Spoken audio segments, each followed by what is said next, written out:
Audio Jungle. வணக்கம். Hitech news TV செய்திகள்.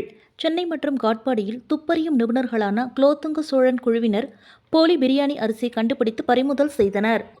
சென்னை ஈக்காட்டு தாங்கல் பகுதியில் 1890 ஆண்டு முதல் 45 ஆண்டுகளாக காவல்துறை அதிகாரியான குலோத்துங்க சோழன் தலைமையில் இந்தியா முழுவதும் இயங்கி வருகின்றது. இதில் தனியார் துப்பறியும் ஏஜென்சி மற்றும் கொல்கத்தாவை சேர்ந்த ஆல் இந்தியா டிடெக்டிவ் பிரைவேட் லிமிடெடின் நிறுவனர் ராஜேஷ் பார்த்தி ஆகியோர் இந்த துப்பறியும் பணியை மேற்கொண்டனர். சென்னை கொத்தவால் சாவடி மற்றும் வேலூர் மாவட்டம் காட்பாடி ஆகிய பகுதிகளில் மல்லிக் தீனார் என்கிற போலியான பிரியாணி அரிசி சந்தையில் விற்பனையில் உள்ளதாக தகவல் கிடைத்தது. தகவல் அறிந்து அங்கு சென்று விசாரணை மேற்கொண்டு போலி என்று நிரூபித்து காவல்துறையில் வழக்கு பதிவு செய்தனர். மேலும் 100 கிலோவிற்கு மேல் பிரியாணி அரிசி பறிமுதல் செய்து கடைகளுக்கு சீல் வைத்தனர்.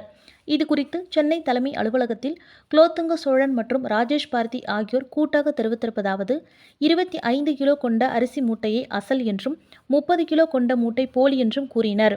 அது மட்டுமின்றி மாலிக் தீனார் என்பதுதான் அசல் பிரியாணி அரிசி, மாலிக் தேனார் என்பது போலி என்றும் கூறினர்.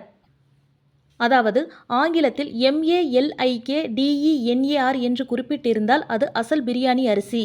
மாறாக MALLIKDENAR என்று குறிப்பிட்டிருந்தால் அது போலி பிரியாணி அரிசி.